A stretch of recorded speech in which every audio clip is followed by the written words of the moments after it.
Welcome to a ride on the outside. MMA is full of people on the inside, but what about the ones that watch from beyond? Welcome to the MMA Outsiders with Tom Albano and Zain Bando on the Empty the Bench Podcast Network.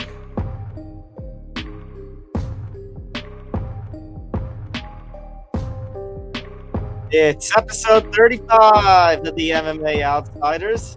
That's Zain Bando, and I'm Tom Albano as always. And Zain, this was a really entertaining weekend of fights. This is what I call the night of the knockouts. You had a knockout in boxing, a knockout in Bellator MMA, a knockout in UFC. Pretty entertaining weekend of fights. And we're coming up on a weekend that's very flat. Yeah. I mean, if you want to talk about how great of a weekend this was, if you're a hardcore combat sports fan, this was the weekend for you. You had a little bit of everything both on Friday and Saturday night. I am Zain Bando. That is Tom Elb. And glad to be back here for episode 35. Before we get into everything and more that was this past weekend, be sure to like and subscribe. Be sure to share the show everywhere. You can follow the Empty the Bench Podcast Network at ETB Network. You can follow this very show at MMA Outsiders ETB. And if you don't want to see our faces every single week, you can listen to the audio-only version of this podcast and all the other podcasts associated with the Empty the Bench Podcast Network on anywhere where you get your podcasts. So Spotify, Apple Podcasts, your preference. You can take MMA Outsiders and the entire ETB library wherever you go. And on the flip, if you are listening on the audio platforms, don't forget to check out the YouTube to see the video feed and to give a like and subscribe as you do on the YouTube. Yeah, of course. And then obviously, as you guys all know, I'm Zain Bando. I'm a staff writer at bjpen.com and the newest member of the Bellator rankings panel, which I can't believe I'm still saying that, but you'll get to see a lot more of my input there as the weeks and months go along. So you can find my work there. And then that's Tom to my left. You can find his work over Fansided MMA. Tom, you want to talk about this upcoming weekend being dull? This past weekend was anything but that. We have a lot to get into. So let's start with what happened in Vegas on Saturday night, shall we? Yeah, let's do it. So Gervonta Tank Davis, Ryan Garcia, it was the fight that plenty of people were talking about and are still talking about. And, well, Zain, I think you kind of called it last week. You said this was going to go about 7 or 8 rounds, and it went 7. And Tank Davis getting the finish, getting the knockout with, as you kind of alluded to in our social media promo, a liver shot that would make Bas Rutten smile. Yeah, I mean, I'm grateful they've called this. I did not bet on it, unfortunately, because I think I would have made a decent chunk of change had I bet the range of round 7 through 10. But nonetheless, very, very entertaining fight. This fight definitely lived up to the billing, and some surprising numbers before we get into the fight itself. Tank Davis and Ryan Garcia are going to be very happy with their disclosed earnings. Tank Davis taking home about $5 million, while Ryan Garcia took home about $2.5 million. This is the fight that boxing needed, in my opinion, going into this fight. These two were combined 51-0. Obviously, now Tank Davis with 27 knockouts, Ryan Garcia in the realm of about 19 or so. This was a fight that the fans were clamoring for, and despite all the criticism with the rehydration clauses and whatnot, I really do think this fight lived up to the billing and just overall shows that, in my opinion, no disrespect to the glamorous heavyweight division of sorts, but I think that this performance, and I said it, I think across social media a couple of times, I really do think that this performance does solidify Gervonta Tank Davis as the face of boxing. And I also think it opens the door for some major, major fights in the future. And I'm going to be watching very closely to see what happens on May 20th when Devin Haney and Vasily Lomachenko fight at the MGM Grand. Because now with Haney having all of his titles, you could have those two fight for all the marbles to really determine who the baddest lightweight in the world is. And who the best fighter at 140 is. I think it's all very exciting, and a fight that I think a lot of people were excited about. A little bit of a smaller UFC card, so that helped. And just overall fight where I just think Tank Davis had his number pretty much the whole fight. I only gave Ryan Garcia one round personally, and I just think overall Tank Davis dominated the fight, used his lateral movement very well, used his jabs very well, landed 48% of his power shots. It's only 42% for Garcia, landing 18 body blows. Of course, the 18th one being the deciding factor. And just one of those highlight reel knockouts that we'll look back on as the year goes on. And we'll say, yeah, that was one of the best knockouts of 2023 and probably one of the best boxing knockouts of the last several years. So overall, a very good night for all parties involved. For sure. Yeah, I'm actually pulling up, Zain, my little live round-by-round updates I did for Fansided to check my scorecards on there. I think I gave Garcia the first. The second we saw the knockdown from Davis, and that's when you kind of, Zain, it seemed pretty early on that Davis was going to be in control. Because, credit to Garcia. He brought the power right away. He tried to take control of the fight very early on. And then Tank Davis, I wouldn't necessarily call it a flash knockdown because it took Garcia a couple of seconds to get up, but it was pretty lightning quick that all of a sudden Tank nailed him with a left hand that dropped him, and all of a sudden the second round the momentum had swung. You had a little bit of a slower pace round, but actually, Zain, as you kind of alluded to, in that third, fourth round, you started to see Tank display some great footwork, cut off the ring. You saw Davis maybe start to let his hands go a little more again as we got to the halfway point of the fight. And I say halfway point in that it was scheduled for 12 rounds, so about fifth, sixth round. And then seventh round, I kind of had a mirror with the second round where you had Garcia going, I don't want to say hog wild, but you had him going aggressive, trying to land the power shots, maybe get a knockdown on Davis to try to get that point back, and then quick left hand right to the liver, and it would seem like a delayed kind of reaction. Sometimes you see that with these liver shots and shots of the body, that it's a really hard shot. They look okay, and then they just go down like that. It's like it's been described, and not referring to this knockout. I'm referring to just any knockout with the body, and especially the liver. That it's like the body very slowly starts to shut down. It's almost like it falls in slow motion. Yeah, for sure. And this is something that I alluded to in a piece that probably will be self-published by me in the future. I did a column for one of my graduate school classes, and basically what I said in there was, Garcia fell to his knees thinking it was just a breather when in fact it was the end of the fight and the end of probably the biggest buildup to a boxing match that we've seen in several years. And that's literally what happened. It was almost like it happened in slow motion. I'm going to be completely honest with you, and I'm an idiot for saying this, but I will admit it. I missed the initial body shot. When he threw it, I literally thought it was something else. I had thought that he had thrown something low. I was like, wait a second, where's the referee? Why is the referee not intervening? Like I thought he had committed a foul.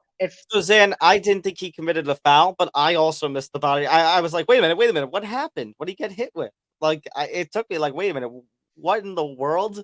And then it just like ended, and then I had to see the replay. I'm like, oh, liver. Yeah.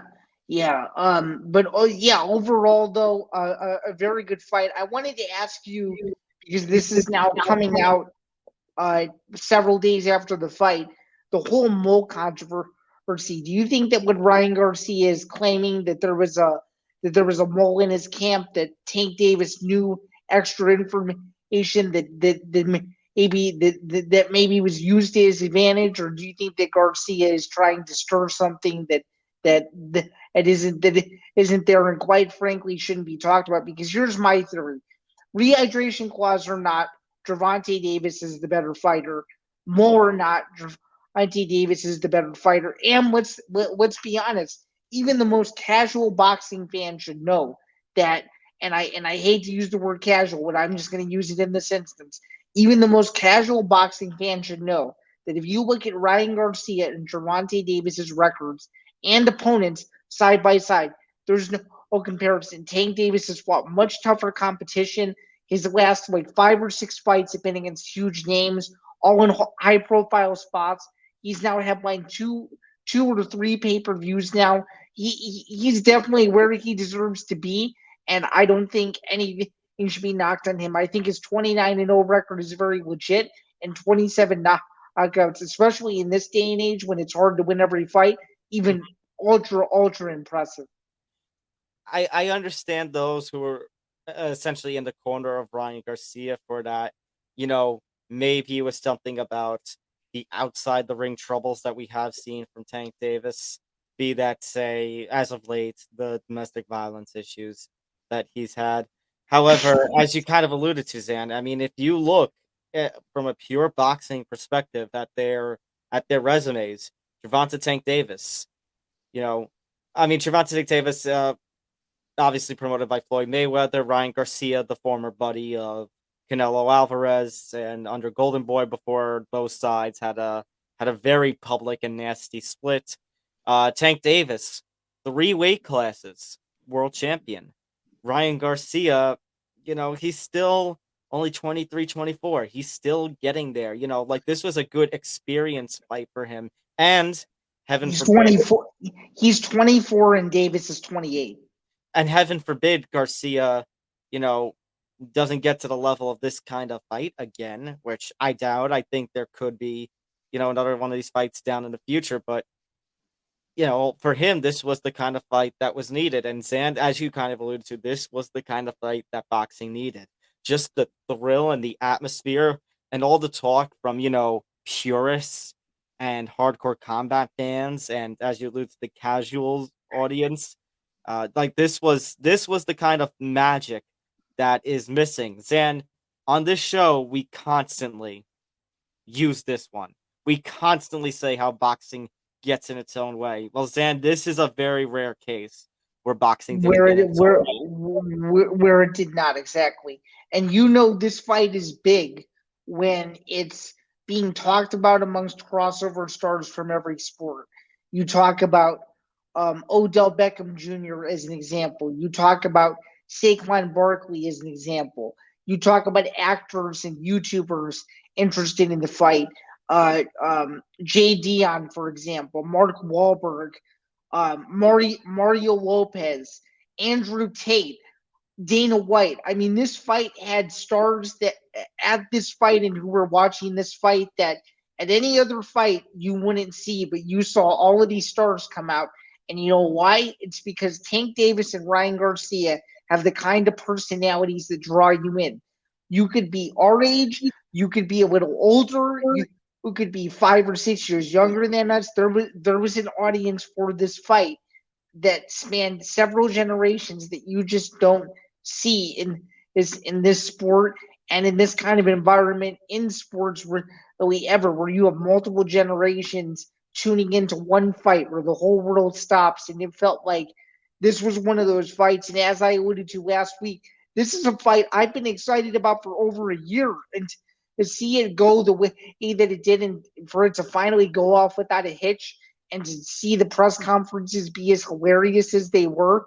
I mean, I really do think in all parties involved, DAZN, PBC, Showtime, they all hit a home run on this. And he should be very proud, according to some very good sources across the boxing Twitter sphere. The pay-per-view numbers, in their words, exceeded expectations. I also saw another adjective used to describe that they crushed expectations. So I'm excited to see how they did both on streaming and on linear. So overall, a great night for the sport of boxing. And without a doubt, Las Vegas was the place to do it. And to have over 20,800 people pack that place from all over the world is pretty cool to see. And that's not going to be the last big fight that either of those guys are going to be in. And I just feel like at some point down the line, these two are going to have to fight again because, as you and I both know, it takes two to tango. It takes one to make a great dance partner, and Ryan Garcia needed Gervonta Davis, and Gervonta Davis needed Ryan Garcia, and that's what we got. And the money, and Zain, the money is always in the rematch. Absolutely. You want to talk about $5 million for Davis and $2.5 million for Garcia? Maybe try to double that the next time these two fight, because the more money that's at stake, the more interested both of them are going to be in that fight, and you have a huge backstory to hold on this second fight. You could talk about the rehydration clause. You could build it up with the mole. You could build it up with, was the liver shot controversial? You have so many different angles for the rematch that I think it's a promoter's dream. If you have that fight in your lap again, and you fumble the bag, shame on you. But I just think if they ever fight again, they're gonna have a huge storyline to back up what was a very good first fight. And I happen to disagree with the people that say it was boring. I actually enjoyed it. It was a fun fight. I can't believe some people thought that it was boring. Now, as far as the mole questions, Dan, because you answered that, I didn't get a chance. I mean, you asked that, I didn't get a chance to answer it. Yep. No, I don't believe there was really a mole in the camp. And you want to talk about the rehydration clause and all that? I mean, Dan, I think if you're going to talk about that stuff, you're going to have to talk about Ryan Garcia's post-fight interview, because the post-fight interview was not a good look for Garcia at all. It kind of felt like, and I'm not saying that he did, but if someone could look at those comments and say, well, he basically quit. Now, those of you who have never been hit with a liver shot, it's brutal. It is absolutely. It's not fun.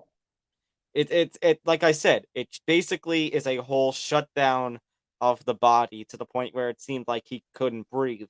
But I don't know if the interview was more of along the lines of that he was still trying to catch his breath from the liver shot, or if he just had no explanations for what has happened. I mean, wasn't exactly a great look, but Garcia, as I said, is young. He'll bounce back from this, and he has an interim title. He had an interim title. He was the WBC interim champion after finishing Luke Campbell back in the start of 2021. But I've got a feeling, Zain, Ryan Garcia is eventually going to get a world undisputed championship in boxing, whether it be at lightweight, whether it be at super featherweight, junior lightweight. He's going to, a super lightweight. He's going to get a championship at some point. Although this was for the WBA regular lightweight title, do you think that there's a chance that when these two fight again, that this belt will still be on the line at some point? No, because as much as I don't, we didn't have to use this for this fight, Zain. You know how the championships are with the sport. For sure. But hey, at least the WBA lightweight division has its king now. It is Gervonta Davis, which now means we do have to look ahead. There's obviously a lot of talks of who Gervonta Davis could fight next. Tom, in my opinion, the most logical choice would be the winner of Devin Haney versus Vasily Lomachenko, because let's be honest, that fight sells itself. And of course, you have Devin Haney, who is from Las Vegas. So it's a no-brainer that if Devin Haney wins that fight, you have to do Haney versus Tank in Vegas to see if the Baltimore kid could defeat the hometown heroes, so to speak. And in my opinion, what would be the biggest lightweight title fight in probably the last 7 or 8 years, maybe even the last 10 to 15 years. I just think that's the next logical step.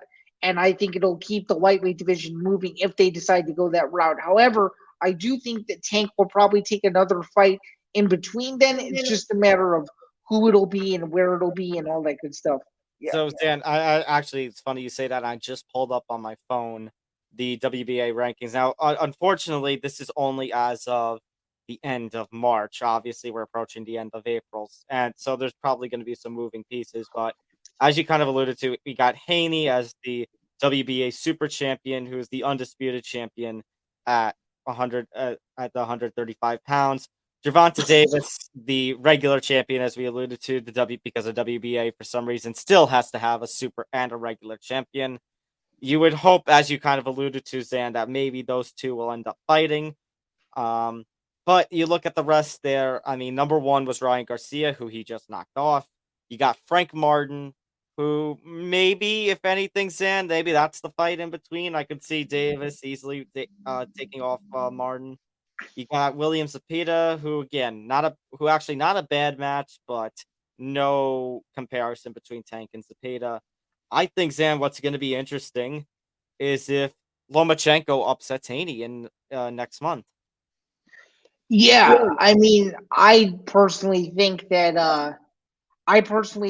all the overseas purists, if you will, are going to be jacked up because they would want to send Davis over there to fight him instead of having Vasily Lomachenko come to America for that fight, because they know they could make a lot more money if they do it internationally and in prime time. So for the international crowd, it might be better business wise if Lomachenko wins, but that's why they do these fights. So we'll see. I just think personally, not Davis, but Haney is quicker than Lomachenko. He's slightly a few years younger. He has a lot more. He has, I think, a better gas tank, and I just think overall, going to Australia and fighting in enemy territory against Kambosos when he did, I think he's going to be mentally prepared to be back in the United States again. I just don't see this fight going well for Loma, and I think the only way he wins this fight, we'll obviously preview it more as the fight rolls around in a month, but I do think that unless Loma goes the distance with Haney, it's not going to go well. Yeah, I kind of agree. My early prediction on that one is Haney. I mean, Loma is still an incredible lightweight, but he's not at the, same hype and everything that he was 2017, 2018, where he was taking over the sport. My thing, Zain, that's going to be interesting, because I have one more look here with the WBA rankings, is under Lomachenko, a man who had conquered featherweight and moved up, you still got Shakur Stevenson. I wonder what happens then if in the next year Shakur Stevenson breaks into this top 2, top 3, and if he, shakes up all the plans. Yeah, I mean, that's a fight that if that were to ever happen, I would try my absolute hardest to be there, because those are two of my favorite boxers. So whenever that fight happens, I'm all in for that. For sure. All right. A lot of good stuff to talk about with boxing this week. This is actually a good boxing week. It's not a story where we're actually graphing on boxing for once. Hallelujah. For sure. And for those of you who missed it, the full fight highlights are on DAZN's YouTube channel. So go feel free to check them out if you haven't already. And just as a quick reminder, as well, assuming that it does take place, just feel free to continue to follow with what's happening in this division, because I do think it's quickly becoming one of the most exciting divisions in boxing, as it's going for a bit of a mini resurgence where you're seeing a lot more talent than usual, and hopefully we'll get some bigger fights in other weight classes down the road. But that's a story for another episode. So again, in a nutshell, Tank Davis is still the king of the WBA regular lightweight division, knocking out Ryan Garcia, previously undefeated, in 7 rounds with a devastating liver shot. So congratulations to Leonard Ellerbe, Floyd Mayweather, and Team Davis for getting the job done, as Tom and I both thought they would. However, my prediction was a little bit closer than his. Mm-hmm. So, yeah. You got to rub that in. I had to. I had to. When that knockout happened, I had to find that and play it over and over and over and over again. Because it was like, what did I say? Oh, don't worry. Don't worry. I'm gonna have some fun this week. Because first of all, if Nick Morganson is watching this, here's a sound you're gonna be hearing very soon, over and over again. RELAX. Mr. Jets fan. And second of all, Zain, I think you were having a good week, and Elon decided, no, I need to crap on this guy's week some. Yeah, so for those of you who have been living under a rock, I guess I can say that I was legitimately verified for nearly 2 years. I was coming up on my 2-year anniversary in July, and unfortunately, with all of the new Twitter stipulations, my legitimate blue check mark, which I had worked very hard to earn over the last 10 years, was taken away. So I am back to being Zain Bando with an unfiltered opinion. Am I still as legitimate as ever? I would say so, but I don't have that official license, if we want to call it that. You gotta cough up the $8 to get that license back. I suppose. However, if you do that now, apparently you're getting canceled. So I'll wait a while on that. You're gonna get the blue check mark again, and you're gonna get the replies. You know that meme. This MFer paid for Twitter. yeah, no kidding. And that's the last thing I wanna deal with. And by the way, it's absolutely hilarious. Turning this back to MMA, that if you go on Dana White's Twitter account and you click on his blue check, it says that he subscribed to Twitter Blue too. So it's so funny that some accounts like have affiliations with the company they work for, and then other ones don't. It happens to be one of the few that actually doesn't, which is pretty crazy in my opinion. Well, Zain, I think this is actually a good transition. Speaking of crazy and speaking of things happening, so before we get into the other recaps, Nate Diaz getting involved in a street fight. Yeah, fight this weekend in addition to all the ones we're recapping. Yeah, there was another fight this weekend taking place across the country in New Orleans, and it did not happen in a sanctioned venue of sorts. It took place right outside of Misfits Boxing in New Orleans. It all stemmed from Nate Diaz throwing a water bottle, and then it got all crazy. And yeah, Nate Diaz has a history of throwing water bottles. Yeah, the most infamous one being UFC 202 ahead of his rematch with Conor McGregor. If you have not seen that, look that up for yourself. It's one of the wildest sequences you will ever see in the sport of MMA. Nonetheless, Nate Diaz got into a little bit of an altercation with a Logan Paul lookalike who apparently is TikTok famous, which I didn't even know that. And yeah, I mean, apparently Nate Diaz was charged after, and Nate did what he knows to do, which is fight someone. So that's exactly what he did, and he wrestled him and choked him out. And it was just a crazy brawl. If you guys have not seen it, it's all over the internet. New angles are coming out. But the big story out of that is there is an arrest warrant out for Nate Diaz by the New Orleans Police Department, as he has been charged with second-degree battery, and if convicted, could face up to 8 years in jail. So,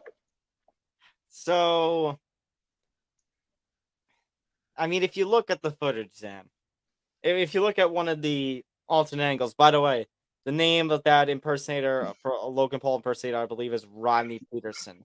And so, you see, if you look at one of the alternate angles, if you look at one angle, the main angle from when that video first broke out, yeah, wasn't a good look for Nate. However, you look at that alternate angle, and you can kind of understand why he's making the claim of self-defense, because Peterson does come after him.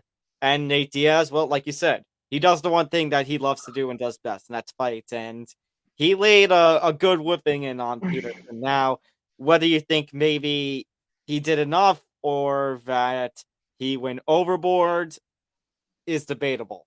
But now he's got this second-degree battery charge. He's claiming the self-defense. And then, here is what I am going to say. Regardless of whether Nate Diaz is innocent or not, and he is innocent until proven guilty, as is right here in America. Right. But now that you've got all these legal issues that are about to play out, this gets me a little nervous about him versus Logan Paul taking place Jake Paul taking place in August. I was gonna say, if he was actually gonna fight Logan Paul, this would be the most outrageous build-up to a boxing match we've ever seen. He takes out the look-alike and he takes out the real guy. But yeah, to clarify, we're not crazy. He is scheduled to fight Jake Paul in early August, in Dallas, Texas. So for any of you who wanted to shut this off, stay with us, because all we were doing was accidentally joking. Nonetheless, though, yeah, I mean, I think you should be worried. I mean, we're literally less than 4 months out from the fight now, and the fight was just announced a week and a half ago. Yeah, it's definitely not a good look for the partners at DAZN, especially since DAZN just had what is presumably a money-making machine weekend with Davis and Garcia, and they have another one with Canelo and Ryder coming up in May. Sorry, Zain. I was going to say, but bear in mind about the Tank Garcia one. That one was in conjunction with Showtime. This is Diaz versus Jake Paul is going to be them by themselves with nothing to. Very, very true. There's nothing to back them up in regards to another network. That makes a lot of sense. Still, though, they're in a situation where they just came off of a huge weekend, and this is like one of their next big fights. And the last thing they want is this fight to go up in smoke, which apparently, according to Nate Diaz's Twitter, he no longer wants to fight Jake Paul. So I don't know what the heck's going on. All we know is that Nate Diaz is back in the news again. It's crazy because it always is. And to put it lightly, this is a developing story to say the least. And now KSI wants in on the Ball brothers again. Because KSI is looking for a payday. I see how it is. Even though KSI and Logan Paul are also business partners with the Prime.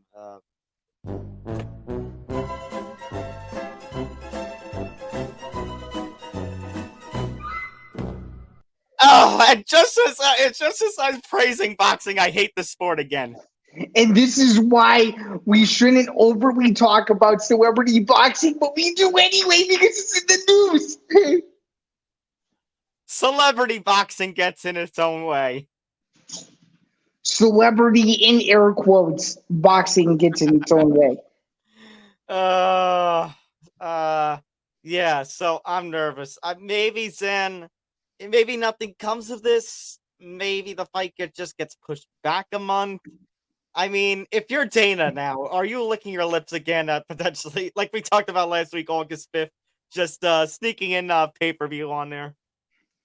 I think he's more focused that he broke even playing chips at the casino this weekend than he is while watching the fight, while watching the footage of Nate Diaz. I mean, I think his mind was on a lot of other things, but I bet you there's probably no way somebody in the UFC office has said, hey, we need to get on this August card because now there's a chance that DAZN could blow up in smoke. And whether you like it or not, and I've had some arguments with some people about this, but I'm going to stand behind my word here. I truly do think that Dana enjoys when his fellow streaming partners or his streaming competitors aren't doing well. So I think the one thing that he's hoping for is that this DAZN thing flops. So at the moment, if you're Dana White, everything's going the way you want it to. Obviously, you never want to see anyone potentially get arrested, but if this fight doesn't happen, he's got to consider making August 5th a target date for a pay-per-view, because if he doesn't, I think it's his own fault. So, and now that we're going to get into this later, but now with UFC London being a fight night card near the end of July, I think it leaves the golden opportunity for August 5th being a pay-per-view for the UFC. Assuming it's UFC, what would it probably be? 291. Obviously, July 29th is still a question. There was still that mission, of taking that London card, making it July 29th to have it be a pay-per-view. But as of Tuesday night, 8:15 p.m. Eastern time, still no information on what's going to happen with that July 29th plan. Yeah, July 29th is to be determined, but at least we know the weekend before is a UFC Fight Night card in London. So, yeah, so that's to be determined. Everything here with Nate Diaz is still to be determined by the New Orleans Police Department and New Orleans something legal investigations. something tells me the fight still happens. What do you think? I know something's telling me the fight is still happening, but I do have the nerves because Dan, we kind of talked about, obviously this stretches into the MMA world, but the Jones and Ganu, what's going on right now with Jones Stipe, like the fact that they tried to make Usyk versus Fury in just like a few weeks notice, and people get let down. The Usyk Fury one was BS because, as we said, that one was never getting done on just a few weeks notice. It's just like, but it's just the constant theme of big fights and letdowns. It's like, And then is this gonna happen again? Yeah, and then the crazy theory that Saudi Arabia is going to put up millions of dollars to have Anthony Joshua fight Deontay Wilder and have Tyson Fury fight Alexander Usyk on the same card. You and I both know, Oh as my god! you and I both know, as much as we want to see those fights, there's no way they are taking place A, in Saudi Arabia, and B, on the same night, because A, who the heck is going to go to that unless you are super duper duper rich? And B, who's going to buy that unless it's at a decent hour? It's not going to happen. Yeah. Nah, absolutely not. I mean, unless you're a boxing nut or combat sports nut, like you or I are, Zan. We would watch it. It's just a matter of, I don't see how both of those fights end up on the same event. No.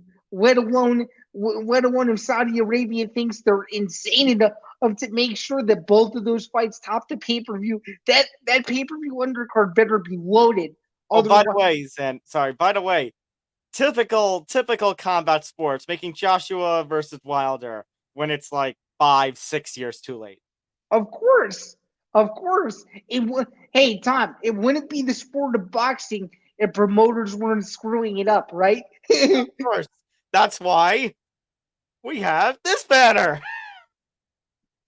And we're going to continue to use it over and over and over and over and over again. Because that's all we can do. Nonetheless, though, boxing was the talk of the town this weekend, but we also had some MMA. We had a bunch of MMA. And of course, let's start with the good one here.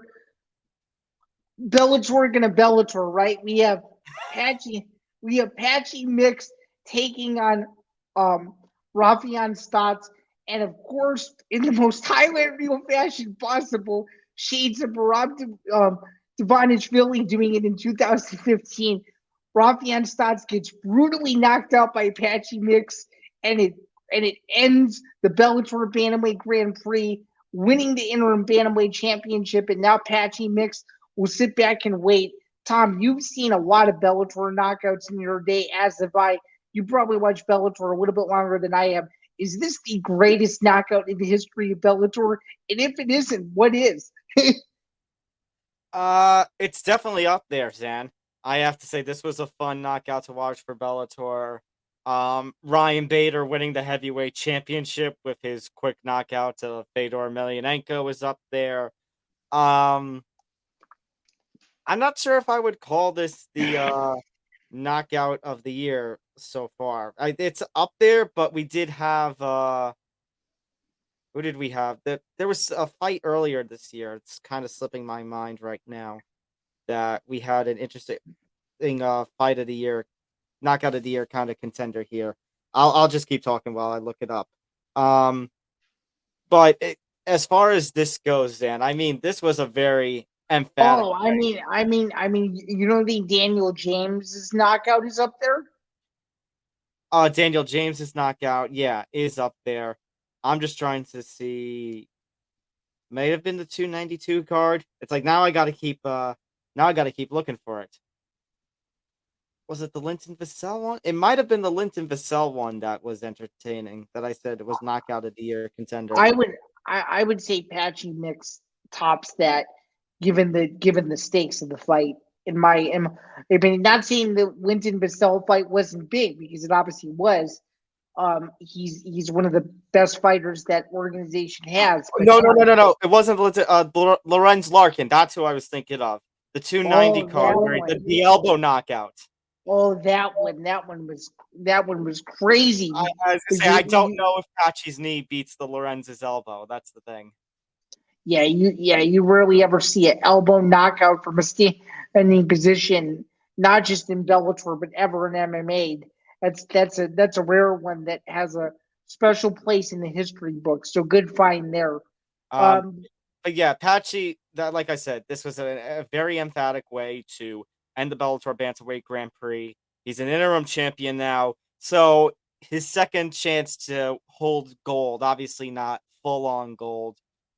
He came very close against Juan Archuleta in 2020, and then Juan Archuleta pulled the 0-2 comeback, reverse sweep.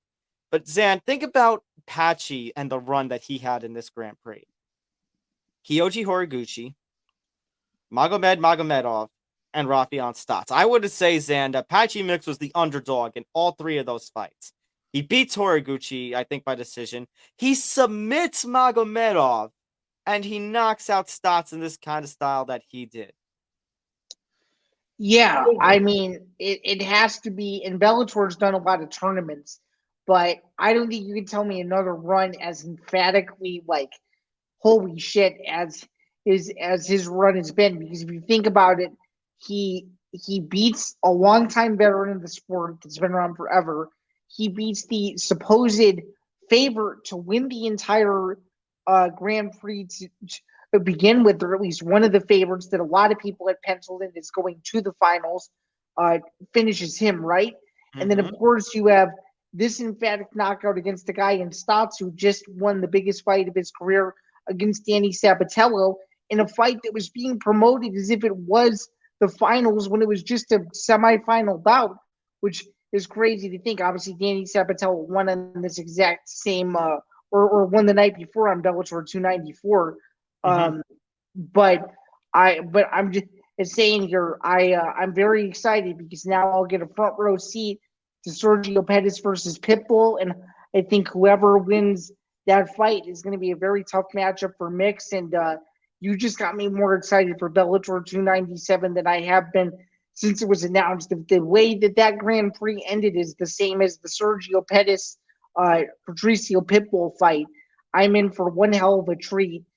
June 16th in Chicago, which has now convinced me that the Bellator Bantamweight division is, in my opinion, the best division that promotion has, and has made a name for itself as rivaling the UFC. I know we don't really compare these divisions very often, but I think some of Bellator's claims are slowly but surely coming to fruition that maybe some of these divisions are getting on the same level as the UFC. I certainly think I gotta say this, and this is gonna sound crazy, but I actually think that if Patchy Mix ever fought Henry Cejudo in a hypothetical fight, I actually think Patchy Mix would give Triple C some problems. I really do. I think it would be that'd be a fun fight to watch. Actually, I think it would be a much closer fight than you think. And I'm going to say this on record right now. I actually think if Sergio Pettis ever fights Aljamain Sterling, I actually think Sterling loses that fight. Ooh. So you're starting to come over to the kind of side that I had last week, where you were teasing me. Oh, Fidel would be very happy for me to say that Bellator bantamweights could, top the UFCs. I think Bellator's and by a mile has the better light heavyweight division. Oh, for sure. Without a doubt. The heavyweight division is a little questionable. Don't get me wrong.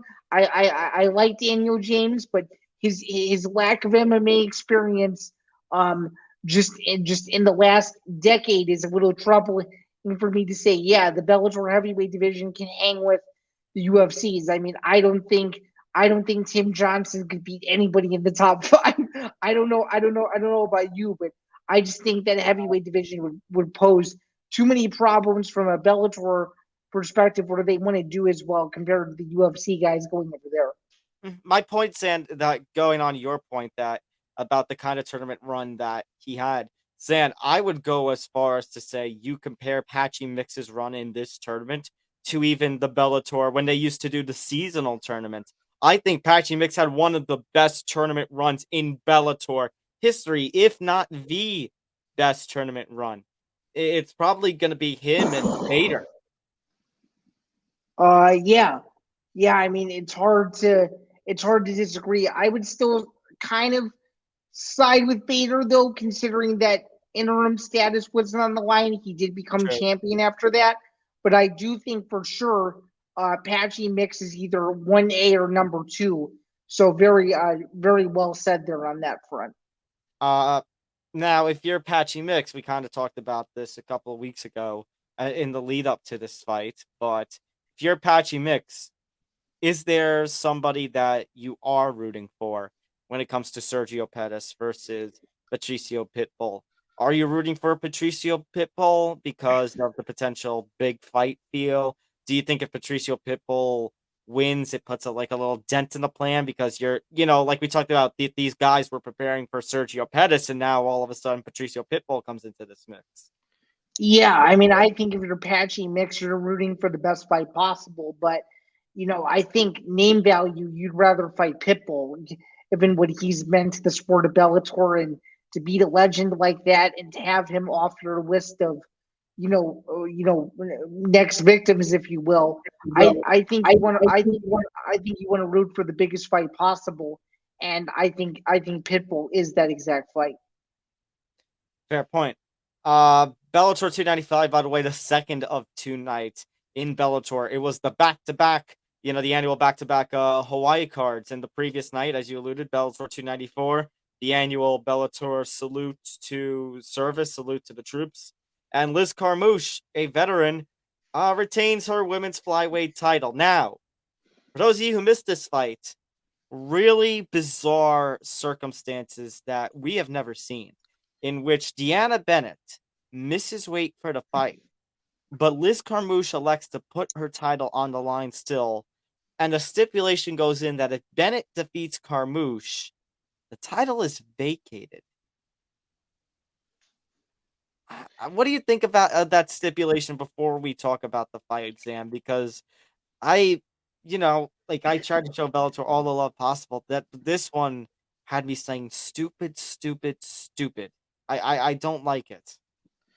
Yeah, I mean, I think this is where the Bellator making fun of memes came in, because we've never seen that at any level of MMA.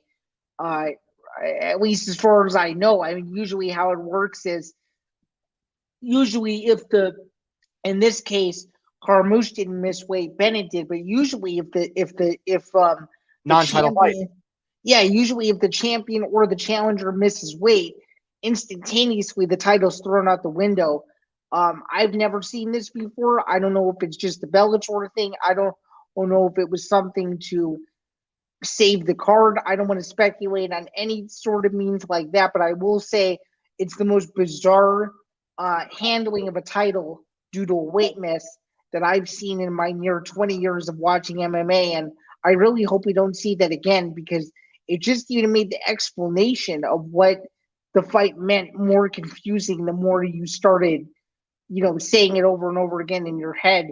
And thank goodness Carmouche won in a sense, because if Bennett won, it would have been mass chaos, and then it would have been like, okay, do you do the immediate rematch because she missed weight? Does she have to fight a lesser opponent? Now that's not even a question anymore. So yeah, again, the most bizarre weight handling to a fight, championship or otherwise, that I've ever seen in all my years of watching MMA. And as you kind of alluded to, Zan, it's almost kind of a thank goodness kind of thing. I mean, on one hand, you can just say, well, Bennett screwed up. She missed weight. But if, Bennett had won this fight, in this case, the title would have been vacant. Had the title not been on the line, Zan, people would have still questioned Carmouche about should she even be the champion if she had lost what would have essentially been a non-title fight. But Zan, going into that fourth round, it looked like it was Carmouche needing a finish, and I think the scorecards, the official scorecards that came out later, kind of verified Carmouche needed a finish, or Bennett would have won the fight. Oh, absolutely. I mean, obviously, a nice comeback win for Carmouche. Beat someone who she should have. My talks of DeAnna Bennett being one of the best Bellator women's flyweights ever. I was giving her high praise before her mistake. Now I'm gonna have to eat those words, unfortunately, probably forever at this point, because when she retires, this could more than likely be the biggest part of her legacy was her And missing. sorry, Xander, but the problem is that this is not even the first time that Bennett's missed weight. I think she missed weight for the first Carmouche fight, Carmouche's debut. Yeah, which makes it even that much worse. But nonetheless, Carmouche won. Obviously, I hate to use the elephant in the room, but I have to ask, should Carmouche consider moving up in weight? I mean, I really don't see any formidable challengers for her at this flyweight weight class. Cyborg is out there. I mean, is this a fight that if you were Bellator you would consider making? The problem is, and this is where Bellator comes into the problem of not having a women's bantamweight division, because all you have for women's divisions right now are flyweight and featherweight, which is a big 20-pound difference. That's essentially, two True. I don't know if Carmouche, we've seen some struggles with Carmouche at 135. I think if she went up to 145 and fought Cyborg, I don't think it would be a happy ending for her. I think No. I think if you're Bellator, obviously, obviously flyweight and featherweight have their own kind of worlds, but if you're Bellator, is the success that Carmouche and Cyborg have make you consider, maybe we need to start a women's bantamweight division? Do we need 135 women in Bellator? I mean, the issue is where would you get the talent? If the UFC has all the best 135 talent in the world and they don't even have a 45 division, where do you expect that Bellator gets all the talent that the UFC wants? Zan, what are you talking about? We get women's featherweight rankings every week. Jed Goodman promotes the living crap out of it. I know you're joking, but in case you guys don't know who we're talking about, Jedi Goodman is a bit of an MMA guru, a ratings aficionado, among other things. You can go to him for pretty much anything in the entertainment industry or the sports industry, for that matter, numbers wise, and he'll have it. But what's made him famous is he every week he shares the UFC women's featherweight rankings, which are non-existent except one person, and that is the UFC Women's Featherweight Champion, who happens to be the one and only Amanda the Lioness Nunes. And for the last 2 years, it's been an utter joke. So the big question is how is Bellator going to strike when the iron's hot when they have nothing to strike with? So and Cyborg, and Cyborg is taking up boxing fights and stuff. Yeah, no kidding. You're not wrong. Actually, I got a text message from somebody who said that they got an email basically from, the cyborgnation.com or whatever, promoting, the Chris Cyborg, Kayla Harrison potential fight again. Oh, interesting. I think this is Cyborg's website, where, because didn't she buy a site called cyborgkayla.com or something like that? Yeah, she bought a bunch of domains and started just epically trolling a bunch of fighters, and Kayla Harrison was one of them. Oh yeah, judokayla.com. Yeah. But yeah, I mean, by the way, Chris Cyborg is one of my cooler followers on Twitter. I just have to throw that out there. Same. I love that. Love her. Shout out Cyborg. Shout out to shout out to Bellator in general for just a great, weekend of fights. For sure. For sure. Well said. A good weekend for the number 2 promotion in MMA. Let's go to the big tycoon. Let's go to our glorious UFC Apex card, which was Apex. Which was UFC Vegas 71, which I'll admit I watched none of until the main event. I have to throw it out there.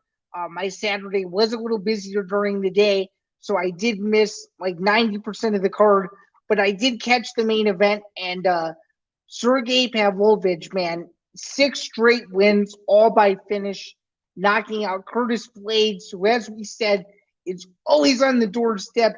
It's always right there in AAA, but can never get it done and move one step closer to a title shot. And in my opinion, as much as I love Curtis Blaydes, he's from Chicago. I really do think that this was his last chance at a potential UFC heavyweight title shot. So I have to ask you, Tom, because there are all these people on the internet. You know them just as well as I do. They want to see the UFC change their tune, and they want to see Sergei get John Jones. I'm just going to say it right here, right now. That fight will never happen. Wait, Zain. People want Sergei Pavlovich to fight John Jones? Yeah. I mean, Zain, it's a good fight on paper. John Jones is never going to fight Sergei Pavlovich. He, especially not when a fight with Stipe Miocic is right there. Zain, I am buying more and more into this theory that John is going to fight Stipe, and then he is going to call it a day. I think so too, which means, wait a second here, this is where the heavyweight rankings are messed up. Why in the world is Stipe Miocic number 3 to begin with? Cyril still the number 1 contender at heavyweight when he barely fights now. I think, Zain, you're missing the biggest question of them all. Where does Kevin Lee fit into all this? I mean, at this point, going with that theory, you're not wrong. But yeah, Zain, again, if Jones beats Stipe and Jones retires with the title, it's like the UFC will be left scratching its head of, what do we do now? Do we give Cyril Gane another title shot? But this time, all of a sudden, for some odd reason, Derek Lewis gets the title shot. Knowing the UFC, that might actually be more possible than you think. And the sad part is, as you said, Sergei Pavlovich is in this land now where he's going to be the bridesmaid and never the bride.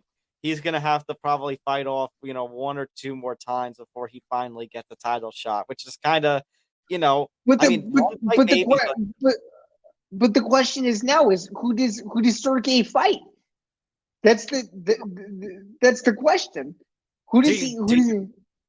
Sorry, do you give him Gane then? Do you give him Cyril Gane? I mean, that would be the biggest name he's ever fought. I think it makes a lot of sense considering that he was at one time the UFC interim heavyweight champion. Yeah. And if you're really going to wait till, if MSG is truly in November and you're going to wait till then for Jones Stipe, you got to have something for Sergei to do in the meantime. Yeah, but could you imagine Sergei Pavlovich winning 6 fights in a row and then going in and losing to Cyril Gane? That's the bad part here. That's the risky and bad part here. It's kind of disappointing. Yeah, but when John Jones dictates the entire heavyweight division, there's not much you can really do but sit back and wait, which is what Sergei is going to do.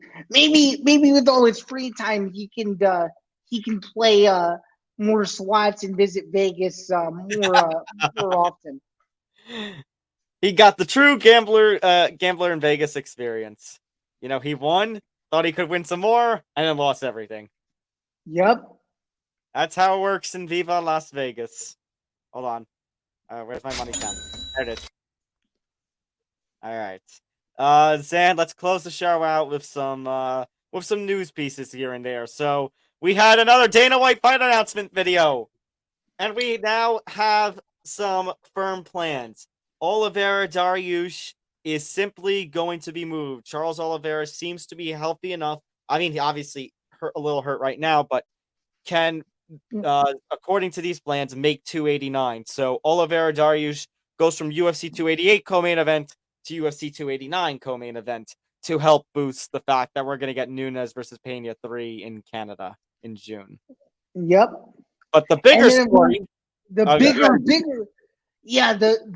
bigger story is the Savage or the OG, whatever you want to call him, Gilbert Burns, just weeks after his last fight and weeks after a massive win against the now newly retired Jorge Masvidal, is going to turn right around and fight, you guessed it, the gatekeeper, Belal, remember the name Muhammad, for what seems to be quote-unquote a title eliminator, even though Colby Covington is still out there. It's a little bit confusing where the winner of this fight actually goes. But hey, 5 rounds, New Jersey, UFC 288 looking kind of weak. Now you have the banger of all bangers. This is like when they made Gilbert Burns versus Hamza Chimaev and made it 5 rounds.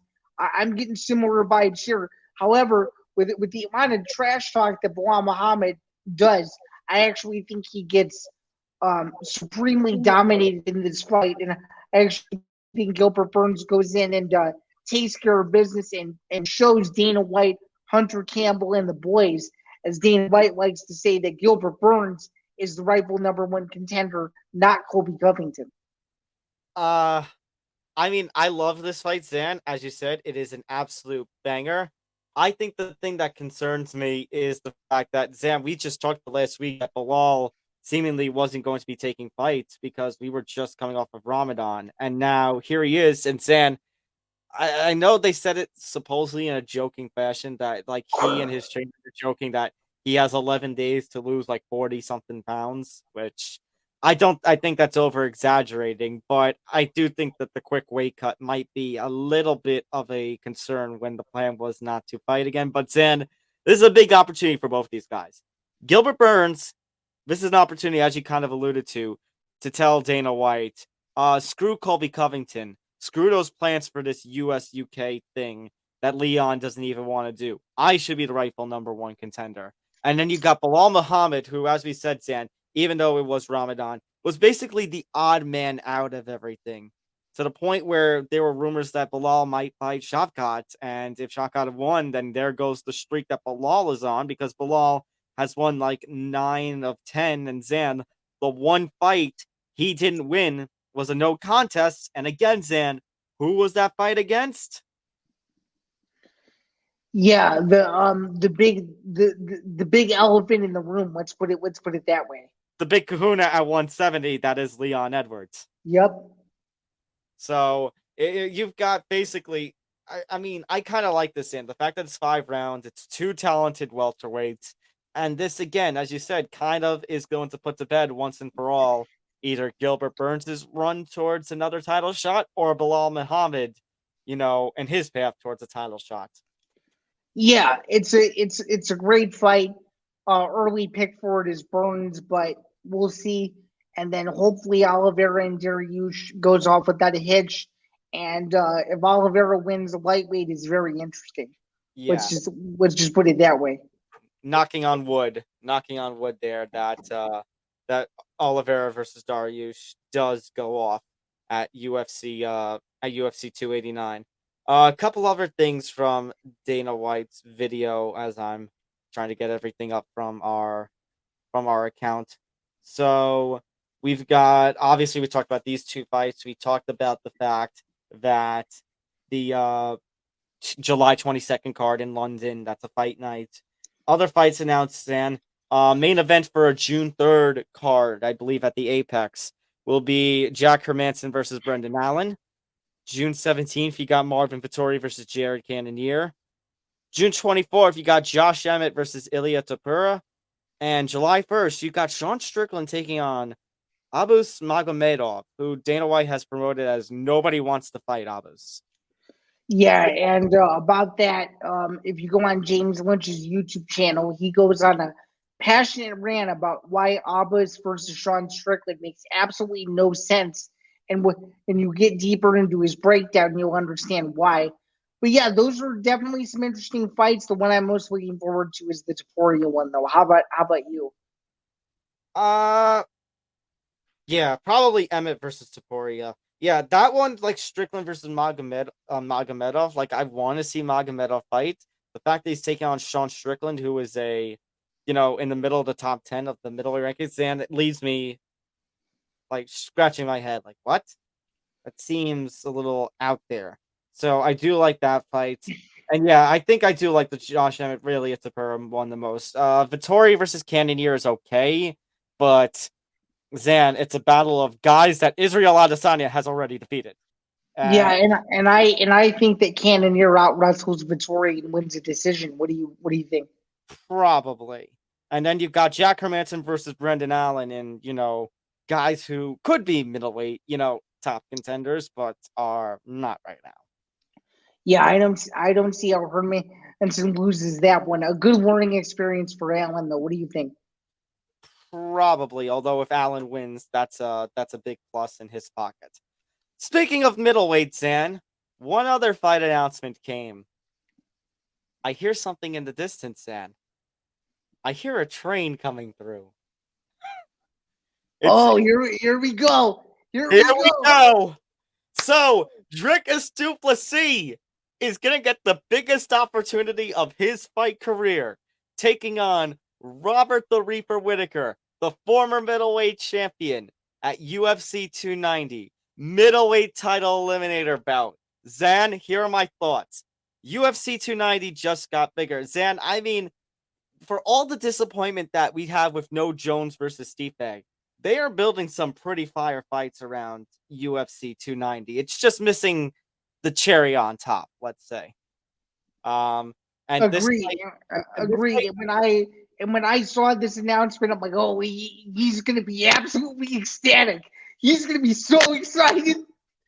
So, Zain, I mean, this is an absolutely fun fight. I think this is a fire fight that will deliver. I'm going to throw this question at you, Zain, because I know what you're thinking with me and such, but do you think the UFC is hoping DDP pulls off the upset? I would say yeah, because the last thing they want to do is make Izzy versus Whittaker 3 and have a repeat of fight number 2 take place. And again, this is Zain. We talked about it when Adesanya beat Pereira, and they said Pereira's going up to 205. This is now the concern. Does that mean Izzy is going to? And I mean, Zain, we're just coming off a conversation about Vittori versus Cannonier. That Izzy has beaten both of them before. Marvin Vittori being twice. Is he really gonna go through everybody again? No, I doubt it, and especially if they want to make Izzy's next fight in Australia, that du Plessis fight would do massive numbers and revenue it would be without a doubt not just the biggest fight of du Plessis' career, but probably the most international flavored main event to take place in another city that isn't in the United States, arguably in UFC history. And Zain, again, you just talk about Australia, and I'm all for that. And I think du Plessis could have a decent audience in Australia, though he'll be playing the bad guy there. But Zain, I am telling you, the UFC, if du Plessis wins this fight, I'm going to go in a little bit different direction, although I've said it on the show before, and you know where I'm going with this. If du Plessis wins this fight, the UFC needs to find a way to book UFC Africa as soon as possible and get du Plessis, the former EFC Africa 2-weight division champion and former KSW champion, against Israel Adesanya, the Nigerian-born current UFC middleweight champion, 2-time, as the main event of a UFC Africa card. Can they? So I agree, and I would be all for it, as would thousands of other people. People would be flocking to go to Africa for that event. You and I both know that all too well. The big question is, can they get it done before the end of this year or the beginning of 2024? Because if they can't, that window is going to shut and it may never open again. That's the big issue at the moment. But I'd say there's one bigger issue, Zan, and that's this fight. I love DDP. I would go ecstatic if he wins.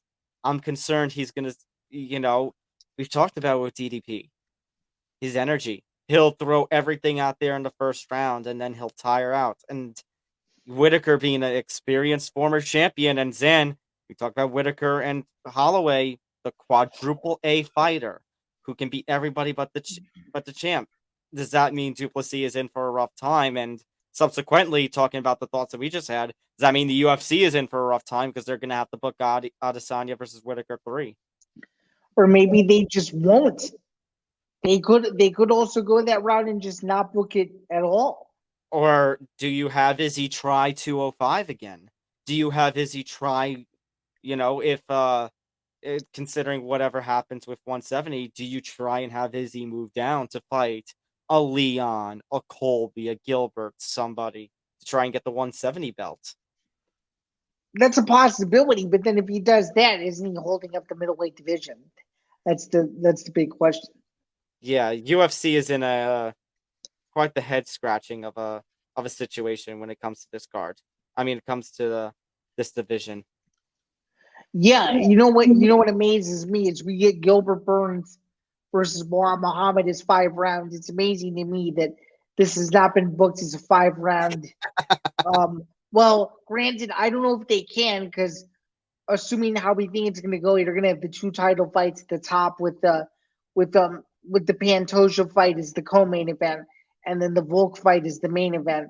So maybe having 3 5-round fights is not in the UFC's best interest. So maybe not. Let's talk about one other thing, Zan, before we get to a preview of this weekend's UFC main event. Ray Borg. So Ray Borg was supposed to fight Kyoji Horiguchi on the Saturday 295 card. He fails to make weight, and not in a good way. And apparently there was a lot of criticism about him and how he handled the weight and the weight cutting and weight miss, and so much so, Zan, so much criticism that Bellator opted to release him from his contract, and Dominance MMA, who represented Ray Borg, elected to part ways with him. And then Ray Borg, in the aftermath of all this, says, "All right, I'm hanging it up." yeah, my take on this is shame on Bellator. First off, they should have never signed Ray Borg to begin with. I mean, if you have that much baggage with your weight issues, you don't deserve to be given another opportunity at the highest level of the sport when you've gone through the same rigmarole where you have almost more canceled fights than you do actual wins in the sport. I think that's pretty telling right away. And based on that fact alone, as much as I appreciate Bellator for trying hard, this was a mistake on the promotion's part. And in my opinion, he should have never been signed. And the biggest loser in this whole thing is Horiguchi, because he never got his opportunity to test himself against who was thought to be one of the best fighters in his division several years ago. Is obviously not now. And truly, again, the biggest loser in this whole thing is Bellator, because given his past history, in my opinion, they should have never signed him. So I think it's truly a mistake on their part. I understand what Bellator was trying to do, as you kind of alluded, to give him another chance. We talk about the bantamweight division and how great it is to add another name, another former UFC title challenger into that mix. But as you kind of alluded to, Borg has had, quite the history with issues, not outside of the cage issues as in legal issues, but the matters he's dealt with his family, the constant weight issues. Ray Borg has had a lot of, for his fault and for not, baggage that has come with him. And the Ray Borg in 2023 is a far cry from the Ray Borg that we saw 2016, 2017. And so, I think this was a bit of a disappointing signing for Bellator, maybe not the smartest. And for Ray Borg, you can argue maybe it was a little past due to finally call it a day. Yeah, I think so too. And good on Dominance MMA for parting ways. It's obvious that That as a management company, they don't trust Ray Borg, and it's obvious that I'm not saying Ray Borg didn't want to fight, but it's obvious that he tried to promise something that he probably knew he couldn't deliver, and that's exactly what happened. And they tried to make this fight at 130, and he said that he could make 130, and obviously it didn't happen. So it just is what it is. Smart decision by Bellator to cut him, but it's almost like they signed him knowing what baggage could come and what was expected to happen. Unfortunately, did happen, and it happened to be in this way. And hopefully, it serves as a lesson for Bellator that they really take a harder look at these fighters that have had weight issues in other promotions. Because in MMA, as you and I both know, history does repeat itself 90% of the time. And Zain, I think it actually, now that you say that, is a little worse when you combine it with the fact that the 294 card that same night, because the 295 weigh-ins happened the day that 294 took place, you had the DeAnna Bennett situation. Right. So I think it puts a damper on what was a great weekend for Bellator, truly, and it's something that they need to just bounce back from, and they can't have that happen again, especially with their high-profile back-to-back events that they do in Hawaii every year. That's kind of a bad look. So yeah, so pray that I know they've got 296 coming up in May, and that's a fairly big card, but still, Zain, the big card next for Bellator is 297 in Chicago, and you just got to pray that everything falls in line for that card. and if it doesn't, you'll be the first to hear from me that I will be very disappointed. So there's that. And speaking of Bellator, for those of you who have skipped to this segment late, again, as I alluded to last week, I am now the newest member of the Bellator rankings panel. The newest Bellator rankings came out as of yesterday. This is airing Wednesday morning, so you can check out the newest rankings on the Bellator PR Twitter page and, of course, at Bellator.com. But that's enough Bellator talk for right now. We want to get back to what is the UFC event that's coming up this weekend in Las Vegas.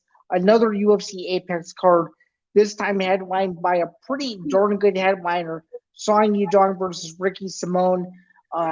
This has fight of the night implications written all over it. This is potential fight of the year implications written all over it. Tom, I don't see how this fight isn't entertaining, and I actually think Simone edges Yadong via split decision, and I think it's just a back and forth war where these two are just going to come out guns blazing and to try to knock the other out, and it should be a very exciting fight. Yeah, I see. Yeah, I see brawl written on this fight. I see, as you kind of alluded to, back and forth in this fight. I see this one, I see both of them, as much as they're going to go for the knockout, that this one goes the full 25 minutes. And I see a very, very tight decision. You're going to go with Simone. I am going to go with Yadong by split decision. I think it's really too close to call on this one. Really? It's very interesting. But hey, at least we have it both going the distance, and we both think the same way that it's going to be a very entertaining fight. Just so you guys are aware, in the United States, early start prelims begin at 4 p.m. Eastern, 1 p.m. Pacific from the Apex in Vegas.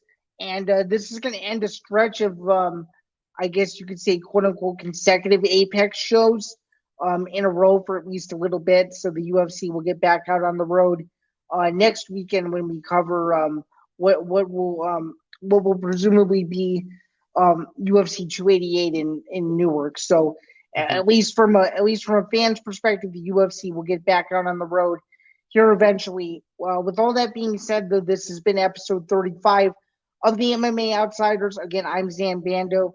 You can find my work over at bjpen.com. I'm a staff writer there. You can find Tom's work over to my left over at Fanside and MMA, where you can find his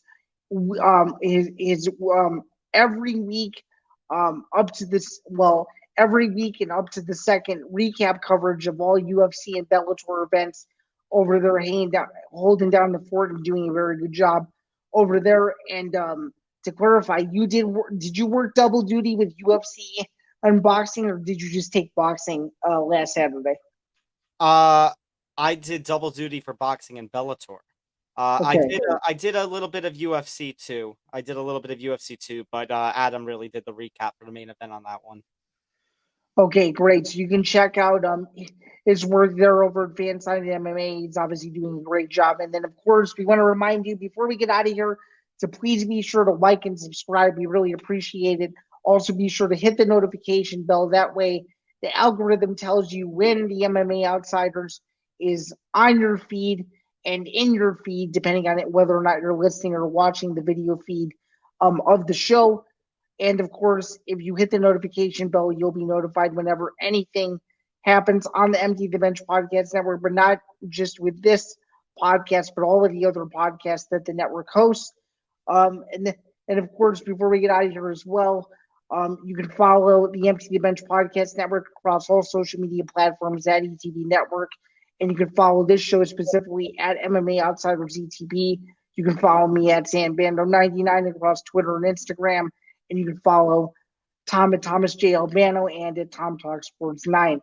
Tom, that was a loaded show with a lot of recaps. At the very least, we will have two massive cards to preview next weekend, which should make for a very exciting episode. Is the combat sports calendar is only going to get a little busier as we move into the month of May, if you can believe it. Yeah, so we went very recap heavy this week. Next week, we're going to go very preview heavy.